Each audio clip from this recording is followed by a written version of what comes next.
Well, welcome everyone to another episode of Coffee Talk in the Athletic Training Room.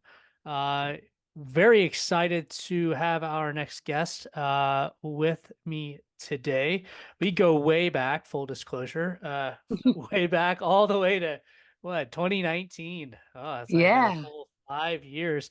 Um, Dr. Beth Hembree is the CEO and co-founder of ATConnect Foundation, a foundation dedicated to education of athletic training services and bringing athletic trainers and sports medicine services to a lesser served population. Dr. Hembree, thank you so much for joining me today and bringing me in on your non-for-profit uh, baby, as it were. Very Yeah. excited to be working with you on this project as your CMO. But how are you? How are things I'm going? I'm good and super excited to kind of share our little vision and hopefully get some information out there to get people excited about what we're doing. Yeah, absolutely. I mean, I think it's a really awesome concept, and obviously there's a couple uh, foundations out there that are, obviously do work as far as servicing lower or underserved populations, I should say, or not as much, but they a little bit more localized, Right. certainly than we're looking to do here. Um, let's start from the beginning. As we talked about, I mean, obviously we both attended AT still, and for our DAT. The DHE program. Shout out to AT still. Yeah. No, no financial interest in the stock, but that's all right. We owe a lot to them. When did all this start? Was this back in the DAT program? Is this more of a recent kind of thing for you? I know you and I have been talking about it, I guess, for the last, I don't know, 6 to 8 months now, but kind of take us through from the beginning, like what brought this on and what made you want to dive into the not-for-profit world? Sure. I graduated from a high school that would be considered an underserved high school. We did have an athletic trainer on campus, but she was also a football coach. And so the I mean, she did the best that she could, but they we didn't have full-time athletic training services. We didn't have an athletic training room.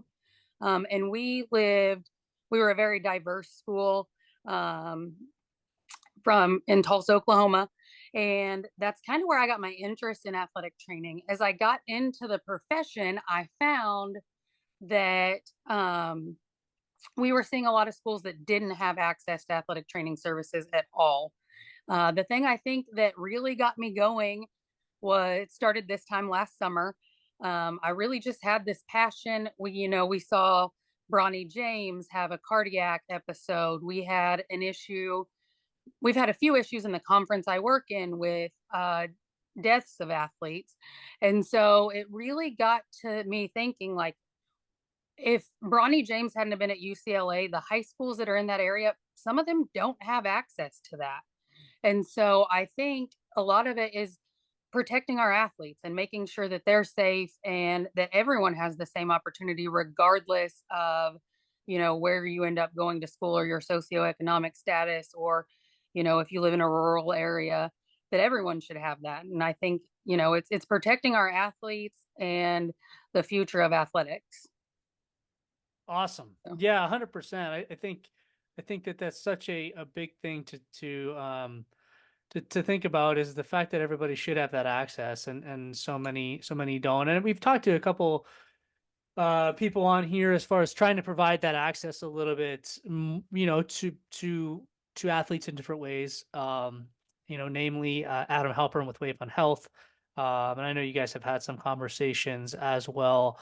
Um, what is your initial vision with AT Connect Foundation, as far as, what's the jumping off point? Like what's the first step? Obviously the not-for-profit is formed, right? We're official now, which right? is awesome. Hooray. Yay. Yay. Go Yay! us. Go us. But what's kind of the next step as far as uh putting this thing into action? Like what do you see? What's your vision? So I think it's right now we're building connections, right? We've met with Casey Polk at Sway, and just kind of looking to see where we can make connections. Obviously, funding becomes an issue and how we're going to do that. And we've been researching, ways to make connections. In 2016, Gatorade and the NFL athletic trainers, what their professional organization, the PFATs. I don't like calling them PFAS, that, yeah, but I know, I um, know. Gatorade and them, and I think there was one other person involved in that. They did this for a year, Uh-huh. and provided services, and I just think that there's still that need, and so it's kind of jumping off from kind of where they left off. Oh, the other partner was the NATA. Sorry, guys. Um, so kind of, our goal right now is just making those connections, finding people that want to help support us and see the vision. And I think a great place to start is with other athletic trainers, people you know, who have gone out into other settings, whether that's, sales or um, building connections with different type of companies that really want to help us get to the next step in this. So I think a lot of it is going to find funding, and then also just helping out, seeing what we can do now in the meantime. I think um, we're going to, I don't know. I've prayed about it and God just told me to do it and the funding will show up. And so I'm living on faith. Well, I certainly, like I said before, I mean, I think it's something that, and I've told you this a number of times. I think it's something that's much needed. Like I said, there's organizations out there that are providing this at the local level, but thinking big picture, I mean, there's so many underserved communities, and I'm not just talking financially, right? I'm talking Right. athletically. How many sports go uncovered, right? I mean, Right. uncared. What are we using now? Uncared for. Cared for. And even with something like it as great as some of these ideas are that's coming out to try to manage the quote unquote shortage of athletic trainers, which we can talk about at For another days. time. Um, I, Nothing beats an athletic trainer on the ground, and I think everybody would agree to that. And so none of those are trying to replace athletic trainers. And so trying to put athletic trainers in places for people for companies that say, Look, we can't afford an athletic trainer, or we don't really need that, or what do you really do?" I think the education piece is huge. Right. As far as just what we're doing now is just educating people on what athletic trainers do and what athletic trainers are. Um, Obviously this interview, this podcast goes out and live stream for everybody watching live, goes out to the greater Facebook world, right? And so it's Right. not just athletic trainers. This podcast is available anywhere anybody gets podcasts. Shameless plug.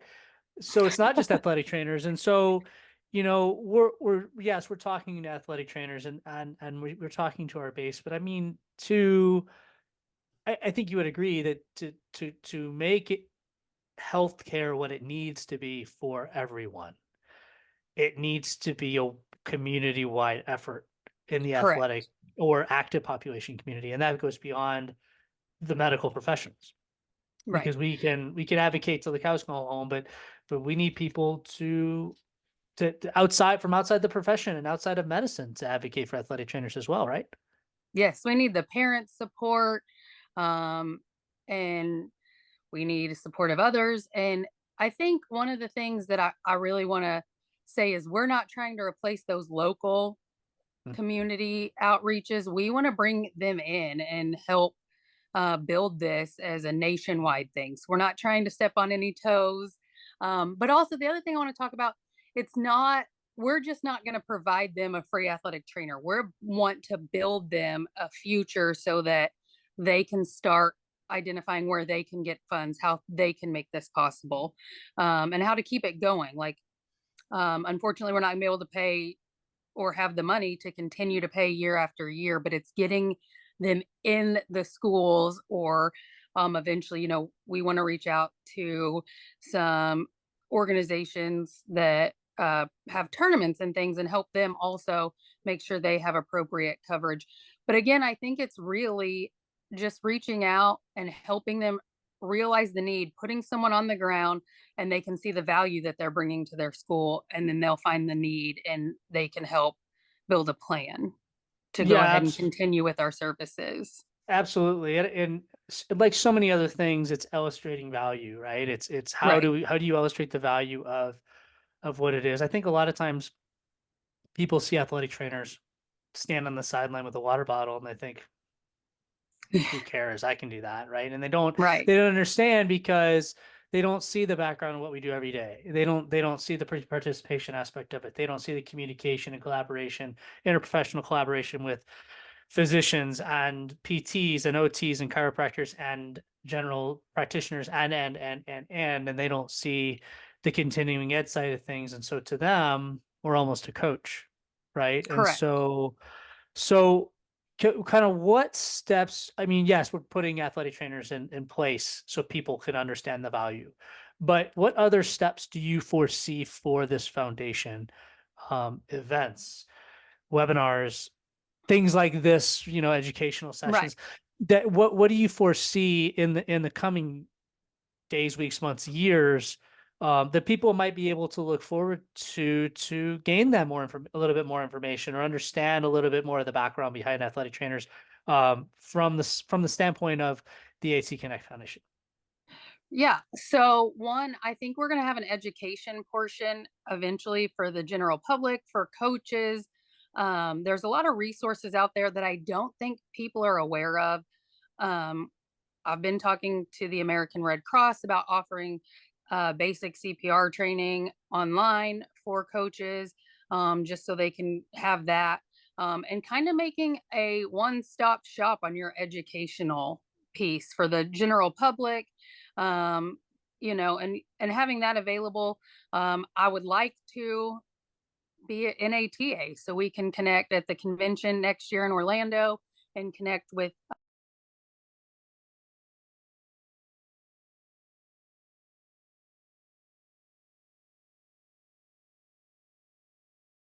athletic training and what we're trying to do here. I don't know if that answered your question. Awesome. Yeah, yeah. No, very good stuff. Yeah, I think just being able to get us out there is the best thing. And if anybody obviously wants us to come talk about the foundation, either one of us would be happy to do so, or wants to partner with us, certainly reach out to us. By the way, we are streaming live. I know that it's probably a little tough to hear on the live stream on the Instagram. Uh, Yeah, a couple of people joined here. I don't really know. Let's see. Um, Guy, if you're watching on Instagram, go ahead and head over to Facebook and check us out. You can search for the event. It's Coffee Talk in the Athletic Training Room. It's You should be able to find it there. I'm going to end the live feed on AT Advise, I think, or Athlete Advise. I think it's probably a little tough to hear and see on there to get the information out there. Um, but anybody watching on Facebook, oops, there we go. Anybody watching on Facebook, please ask questions, whatever questions you might Yeah. have. If you're listening as a recorded feed, either on a podcast or YouTube or wherever you get your podcast or YouTube, or if you're watching on the Athletic Training Room page, please feel free to ask questions, message either one of us. We'd be happy to answer. Beth is part of that Athletic Training Room group. So if you tag her in that at Beth Hembree, you should be able to access her and she should be able Yeah. to get those messages. But if you have any questions, so far, we really don't. So we talked a little bit about the educational part, and we talked kind of what's the next steps and kind of what's the plan and how does this lay out for the high schools. Um, does the same kind of thing apply for colleges, junior colleges, et cetera? I mean, we focus on the high schools. Everybody focuses on the high schools. Right. Let's get an athletic trainer in every high school, and that sounds great until it's one athletic trainer covering seven, and Yes. and technically those high schools have an athletic trainer, but they're only there one day a week, or they're only doing football games, or they're only at home events, or they're only et cetera, et cetera, et cetera. Right. So how does this work? I mean, I know the PT clinics have um, a history of being able to provide athletic trainers to high schools full time, to Mhm. colleges and universities full time. Um, and obviously, this is not meant to compete with that, right? I mean, No. this is for institutions or places or events that don't have access to that. But is there a limitation for who can really access this service or anything like that?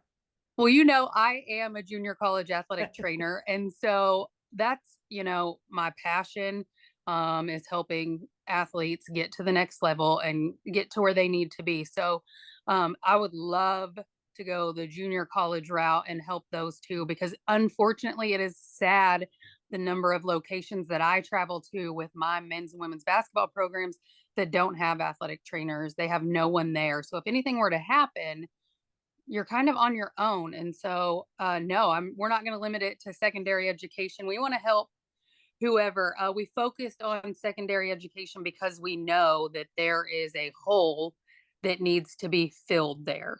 Mhm. Um, and we know the need and the demands. And so I think that's just where I started because that's kind of where I came from. But no, I would love to help junior colleges. And again, like you said, we're not trying to replace the people that are already helping put those services in, whether that's a PT clinic or a hospital system. We want to help.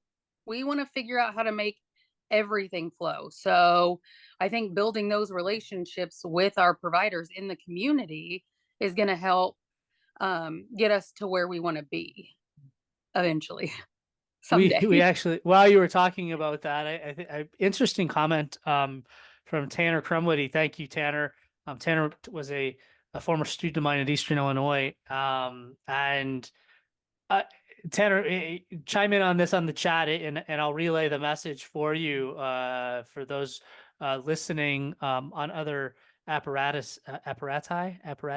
I have big Thanks. words. Yeah, I don't know. But Tanner brought up a good point, and I didn't even realize this. So Tanner, please, elaborate if you can.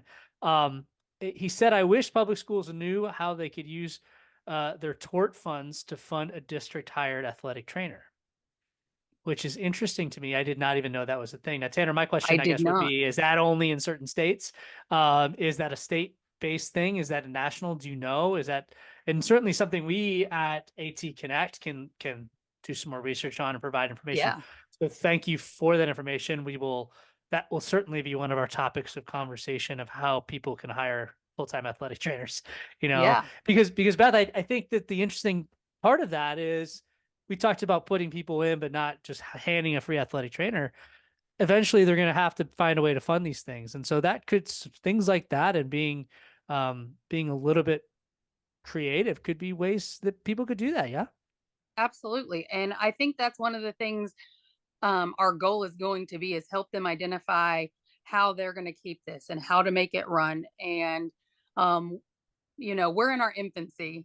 Like I said, this came around last summer and it kind of set on my brain, set in my heart. And finally, I reached out to you and was like, let's do this. um, and we've kind of been going through that process just of, getting the nonprofit status and doing all those things, building policies and procedures and all the stuff you don't want to do on the front end. But I'm excited to get to the athletic training part of it and figure out kind of those things. But yeah, any information that people have, Yeah. like I said, I worked in a high school for 4 years and we state of the art, phenomenal program at Owasso High School. Loved it there.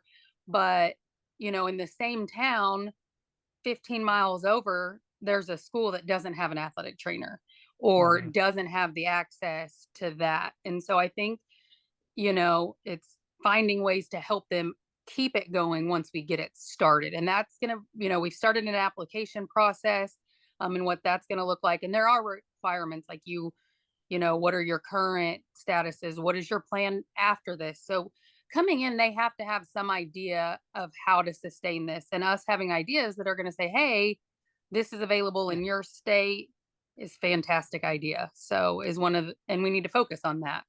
Yeah, and say this is really good stuff for us to talk about too, because as we go through this, I mean, obviously it's a new non for profit, and so we need to put systems in place and or Mhm. align. And we're not married to anything necessarily as far as formatting goes, except for the mission of how do we provide better healthcare to active populations.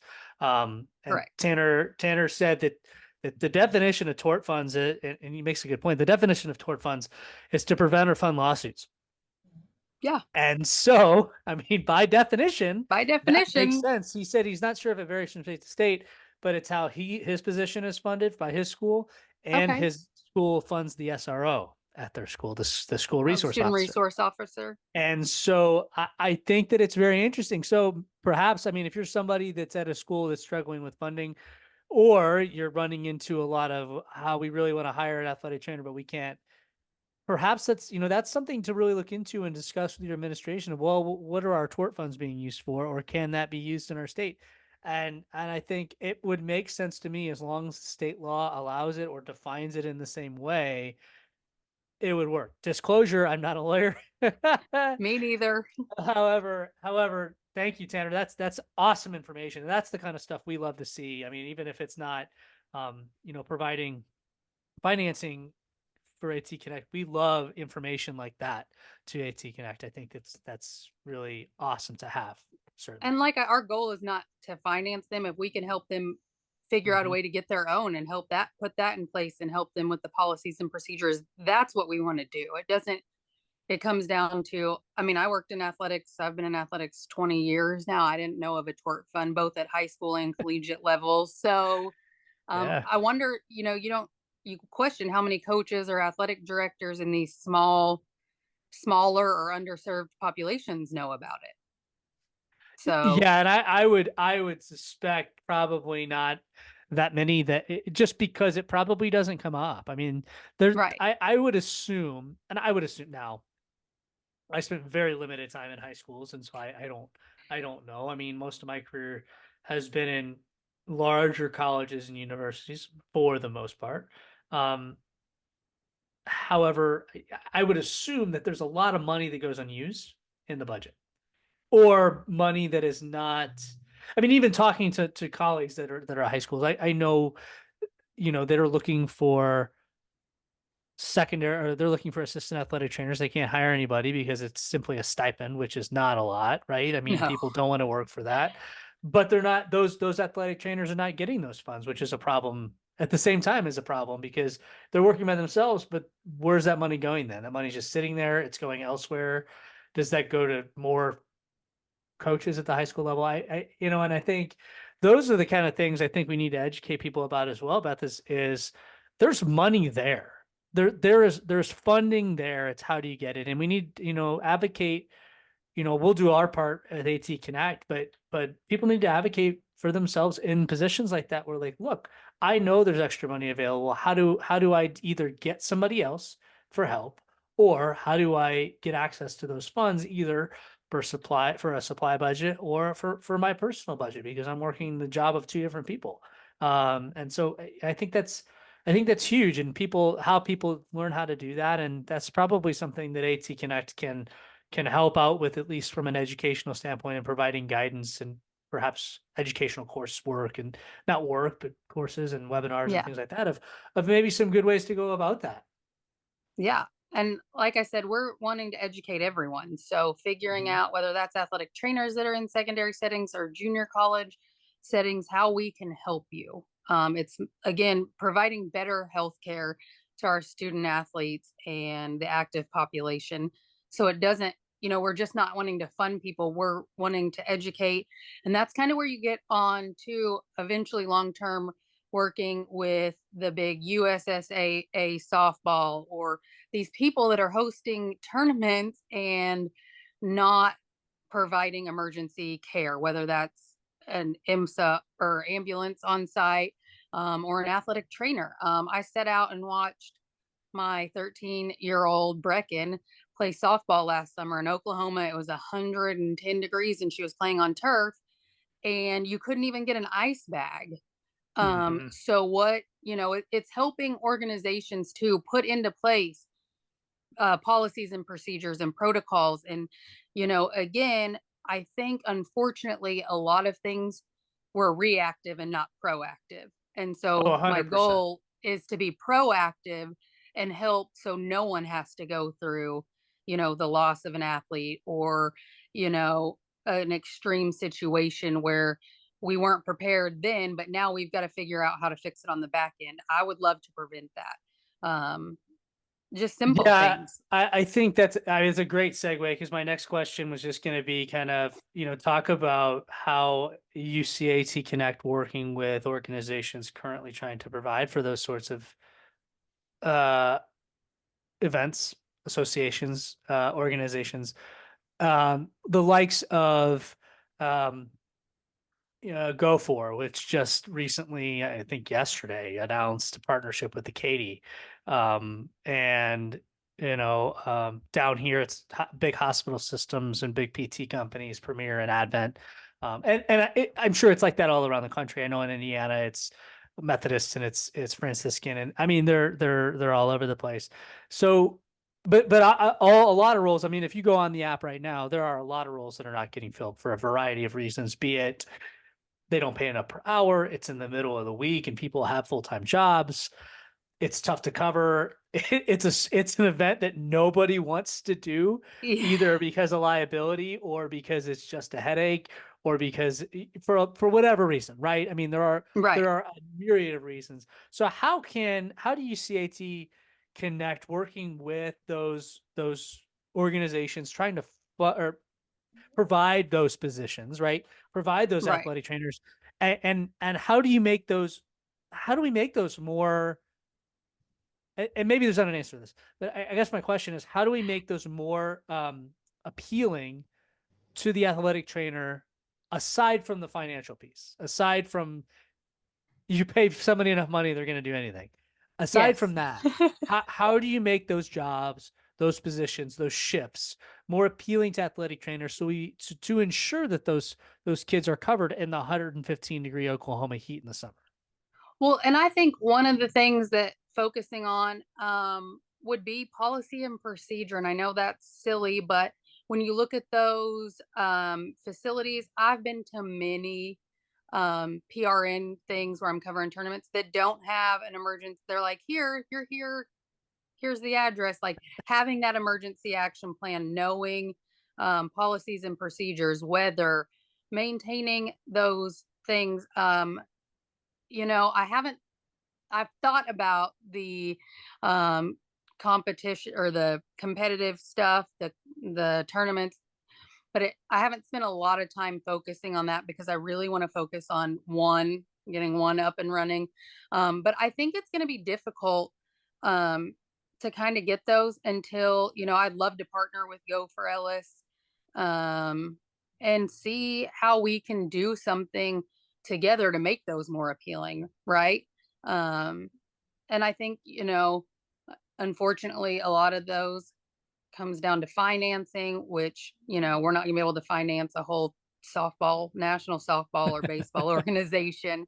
But I Right. think it's partnering with them and it comes again, we're back to educating people that are in charge about what we do and how it's gonna help. And then them finding value in it, right? You're gonna show up at a tournament if someone values you, or you know, showing just that they can have a plan too outside without an athletic trainer at some points, like whether Hmm. that's having an ambulance on site, or I mean, in Oklahoma, you couldn't even get an ice bag. So a kid has heat illness, you're Yeah. kind of on your Yeah. own. And that's really scary because they're playing 4 or 5 games a day, starting at 7 in the morning and going till 11 at night. Um, and I mean, I don't have all the answers, What do you mean but you I don't want to have all the find them. answers? What do you mean you don't have all the answers? I, I don't have I, most of the answers, but I want to find them and make a difference. So, I think that I agree with you, and I'm playing devil's advocate here, so forgive me. ugh. I think that to play devil's advocate in response to that, education's a huge piece, right? Hmm. The naysayers, the haters, Hmm. as The it were, haters. the haters will say, we've been educating everyone since the beginning of time about what Mhm. athletic trainers do, and we can toot our own horn as much as possible, and where has it gotten us, I right? agree with that. And I agree with that. I agree with that. So yes, I think education's big, but do you think there's something to be said for like not just educating, but God, we need like I think personally, I think the biggest advocacy we get is when a big name coach says, "Oh, it's our athletic trainers that help us out so much," Yes. because that's when you out somebody outside the profession. And so, would you say that that's just a huge piece to the future of the profession in general? Is even not even coaches, but parents advocating for this and it without something terrible happening first, and Yes. seeing the prevention piece of it. How do we sell the prevention piece? I mean, yes, educating. Oh, look, this is preventative. This is preventative. But like, is it? And I don't know the answer. I'm asking kind of a rhetorical. Right. Is it data? Is it this is how much money we could save you on healthcare? Is it because we've been collecting data and turning that in for years and years and years too? And so, I guess just brainstorming here, what are some ways you think that a foundation, a non-for-profit like ATConnect, in addition to education, can sell that to parents to be our advocate, where it's without a catastrophic event happening where we have, an issue. Yeah. And I don't know that, and you don't have to answer, right? Because I don't know that there's an answer. I don't know the answer to that question unless you have it, which Well, in I that case I'm don't, weird. But but we have had a lot of athletes in the last year in the news and thanking their athletic trainers yeah. and giving that. You know, Jason Kelsey and Hmm. Travis Kelsey both speak so highly of their athletic trainers anytime they can. Um, and Jason thanked his and actually had him tape him one last time before he did his retirement. So To be fair, if he they probably would have heard himself walking up to the podium. yes, he would have. But seeing those people be so thankful, and they're not having catastrophic events like You're right. Jason, You're I right. don't think missed a game in like the last 4 years. I don't remember Right. how many games it is, but um, so him taking that time to thank them and talk about the importance that they played in their role. Same thing. Patrick Mahomes talks about Rick from the Kansas City Chiefs and loves, they have a great relationship and talking about, what Rick has done for him along the way. There's even pictures out on social media of them hugging and embracing at a game where he was injured. And I think it's just if we continue to have people who are seen on a bigger stage appreciate their athletic trainers and talk Mm, about what we're doing, then maybe that's going to help us a little bit with the parents wanting to advocate for having that health care. And that could just be me. I'm a huge Kelsey fan. I love both of them. And I'm a Kansas City girl now. So that's where I kind of get a lot of my information from is just what's going on in the sports area around or the sports around me. But I think those people stepping up and thinking, Damar Hamlin, that was a tragic event, but it kind of put all eyes on our profession, and what we can do.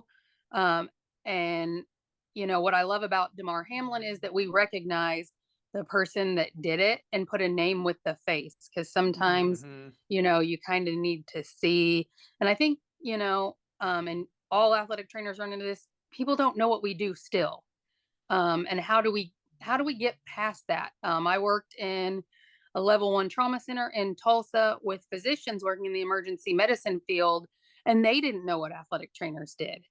And hmm so to me, that's crazy. That in 20, it's 2017, I think, when I left St. Francis. Um, but I think, we're still missing something. And I don't have an answer to that, but I think for our profession to be successful, we need to figure out what that is. And I think, continuing, I think it's about building relationships, you know, um, hmm hitting the Which I ground. mean, what we talked about before, making those connections Yeah. and So I yeah. think it's making connections with physicians in the area that might not know or physicians overall, because again, how many of us refer athletic trainers to an ER, or, and then they're like, "Oh, well, there are trainers in there." I heard that more times than I wanted to, and I was like, "You guys don't know what we do." So, I think we still have an uphill battle on Yeah, kind of telling definitely. people what we do, and if you haven't played sports or been in the sports arena, you may not know. Hmm. Yeah, So, I think my advice would be to people who maybe don't appreciate what an athletic trainer is. Go talk to an athlete who went from not having an athletic trainer to having an athletic trainer and ask them what the difference is, especially right. one that's there all the time. If you go to somebody who didn't have an athletic trainer in high school and they went to Alabama, go ask Oh, them the difference, right? yeah. Somebody didn't have an athletic trainer in high school and went to the university. You went to UCF or went to University of Florida or went to Georgia or whatever. Go ask them what the difference was in not only their health care after an injury, but their health in general. Because there's Right. so much that goes into it, and the sports medicine team, and I'm not just talking athletic trainers, I'm talking nutritionists and physicians and sports psych and everybody that goes into that the resources are there. Um, and yes, 100%. The high school, the JUCOs, the small colleges, your sports medicine team is gonna look a lot smaller, but is it though? I mean, because I would contend that it's the same size because those people know people who know people who know Mhm. people that can connect you. Maybe it's Right. not all included in your one-stop shop, but you still can have access to that if you want it. It just takes a little bit more conversation. So be open about those sorts of things. And I think that's a big part of it too, is people need to learn to talk about it and talk about the preventative side, not just from a physical injury, an orthopedic injury standpoint, but a general wellness standpoint. And I think that's an area of value that athletic trainers add, not just because we do that, but because we are able to put those pieces in place as the leader of in a lot of cases, the leader of the sports medicine team Right. or athletes, and then athletes after they get done. I can't tell you the number of times I've had conversations with former athletes of mine where they've shown so much appreciation years after the fact, 5, 6, Mhm. 7 years after the fact. Man, I wish I still had an athletic trainer every day because I felt so much better. I mean, yeah, six, Yeah. 7 years of age makes a difference too. But I can vouch for that as a former collegiate athlete. I wish I had an athletic trainer every day, right? I mean, it's just, Yeah. and I wish I took advantage of having an athletic trainer more when I played because I really, it would have been both in high school and in college, I think, to have more of a firm grasp of what that meant, right?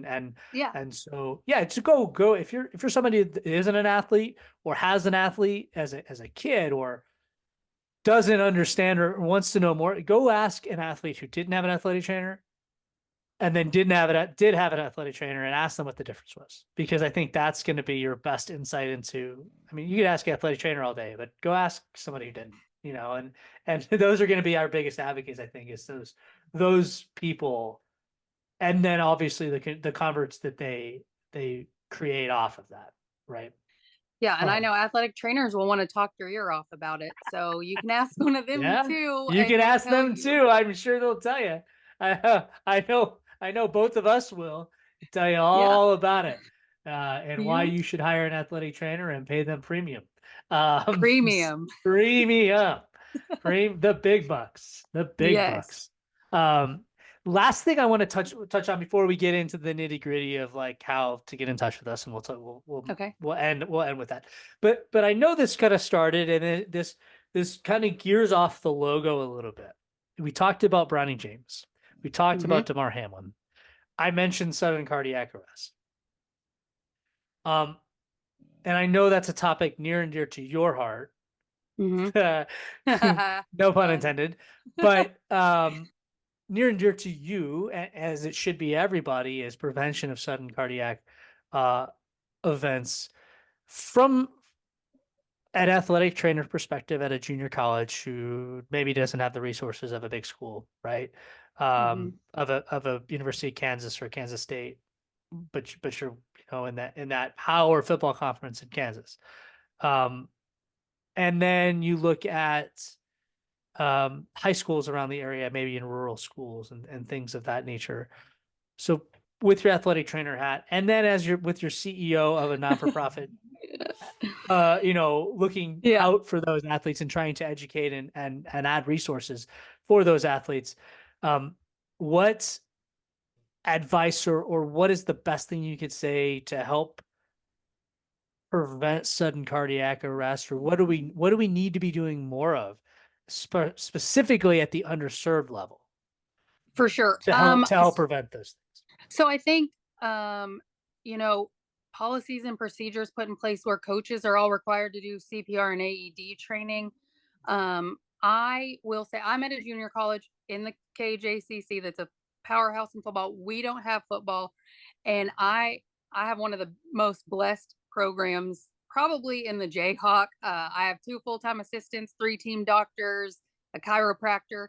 So I'm not the typical junior college, but I was there. I started at Independence Community College, famous for Last Chance U. Um, and so I think it's, again, teaching our coaches and making them keep that up to date CPR, because we know that an athlete who is treated appropriately, whether it's CPR or AEDs, are going to have a better chance at, sustaining and recovering from that than us just being out there and winging it with, you know, Uncle Joe who's coaching. You know what I'm so again, I think it's just reaching out and seeing how we can help, you know, if we can't provide them an athletic trainer, can we come in and do a CPR and AED training? Can we, I know there's grants out there through the Damar Hamlin Foundation for AEDs for under profit or underserved schools. So it's finding those resources and connecting them with the right people, and making sure that they're learning that. But unfortunately, we know that sudden cardiac death is going to happen. Um, screen, we can do a lot of things, but it comes down to, in that instance, the response and how we respond to it, whether it's an administrator or an athletic trainer or, a teammate, whatever that looks like. And I think, those things have come to light a lot more. Um, and with Tua, and not the quarterback. What was I can't ever say his name. But again, that's another instance where there was a light shed on us and people see the value of that. But again, it's coming down and making sure that the people we're having coach our kids can also save them if they have to.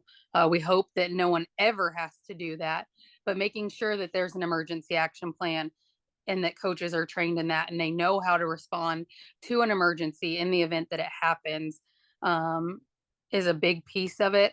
Um, but I don't really know other than that. Um, No, I kind think of yeah, I think all that is absolutely correct, and the importance of pre-participation exams to at least have an idea, right? I mean, but it's not right. going to tell us the whole story, and I think that's the problem, and that's the importance of having somebody on site that has an understanding. I know my first job out of grad school. Um, Thank God for the police department at the university, because that's how I got my. We didn't have funding we didn't have the ability to purchase a bunch of AEDs. And Hmm. so the police department allowed me to borrow a couple for practices and events, and that's, thank God nothing happened, but we were prepared, and I knew Right. obviously the importance of having those kind of things available. And so if you're somebody that's having trouble getting funding for things that seem as trivial as AEDs, don't just accept it.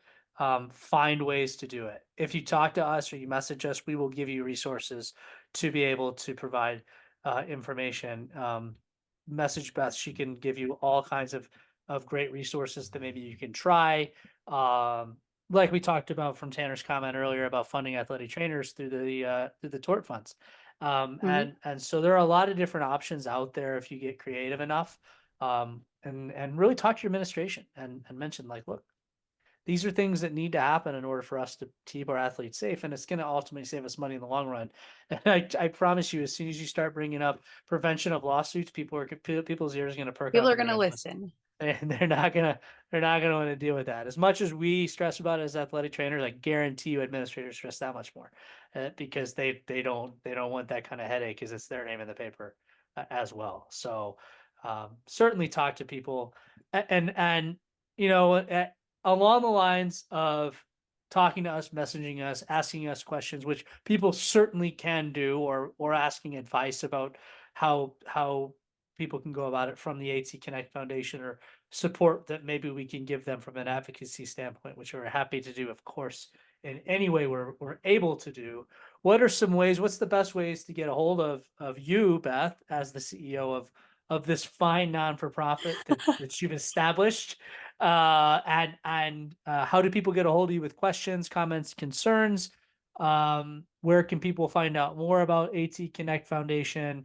Um, how do people donate their money, time, resources to Yeah. ATConnect Foundation? Things like that. So one way, we have a fantastic website that is, it's evolving just like we are. And that's www.atconnectfoundation.com. There is a link to contact us directly. We're on all social medias, I believe: Facebook, Instagram, TikTok. We have all of those. So you can message us through any one of those. You can search me, Beth Hembree, and message me directly on any social media as well. And I think Brandon will say the same thing. Um, my Instagram is Dr. Beth Hembree, not real hard. So, and I think we have an email address. It's info@atconnectfoundation.com. And that will get you in touch with either one of us for us to help, kind of navigate um, resources and things that you need. Because right now we don't have the funding to put people in schools, but we'll give our time to help you figure out a solution, or try to. I've had people reach out already, um, asking about coverage for events and things like that. And so just reaching out and starting that conversation with us. We would love to hear from you. If you want to volunteer or you think we're crazy, don't message me if you think we're crazy, okay? Because I know. We'll just Um, assume that that's, yeah. yeah, we'll assume everyone knows that. But reach out to us, because this right now, it's we have a few people working, but we would love anyone who's interested in helping and kind of seeing where this goes and navigating it with us. We would love some help. So, and Yeah. like Tanner just opened our eyes to something we had no idea about. And so, you guys are kind of our brain bank. Other athletic trainers are going to be the people we kind of rely on as we proceed, because we've all had different experiences and been in different settings. And so, because Brandon and I haven't been in a high school setting in a long time, we don't know about those things. Or, again, I came from a high school that had three full-time athletic trainers. It wasn't something I had to think about. Like, how do we get funding? And I didn't really think about it until I started, connecting back with my high school teachers and things like that, and watching them struggle to find someone to cover them full time. And so it's really just something that's tugged on my heart. And but anyways, you can get a hold of us on any social media platform. Our email address, again, is info@atconnectfoundation.com. We also have a Gmail account. It's atconnectfoundation@gmail. So really just put our name in and reach out to us. I think um, that's the best way. Yeah, yeah, awesome, awesome stuff. And please, guys, please do reach out if there's anything that comes to mind. We'll be doing some Kickstarter campaigns in the future, but right now, we're looking to just build kind of a resource bank for people to be able to use us to help advocate, and use the foundation to help advocate for the profession, for them as clinicians, for them as professionals, and most importantly, for the health and safety of everybody we serve, from student athletes to every active person out there. So Beth, thank you so much again for your time and sharing your vision for AT Connect Foundation with all of us. Thank you very much for bringing me on board in this endeavor. I'm very excited to be working with you, and I hope others will join us in our quest to make sports safer for everyone. Thank you so much, everybody, for listening. Again, you can access this again tomorrow, Thursday, the 18th of April, the 18th of Hi. April, um, wherever you get your podcasts, as well as on YouTube within the Facebook group, The Athletic Training Room. If you're not part of the Athletic Training Room and you're an athletic trainer, join. And there's a group exclusive to athletic trainers and sports medicine physicians. Make sure you fill out all the information on the questions when you do join, as that is how we best vet everyone to be involved in the group and keep it small and exclusive as possible so we can provide you the best possible information out there for athletic trainers everywhere. Beth, thank you very much. Thank you, everybody, for listening, and we will talk to you again next week.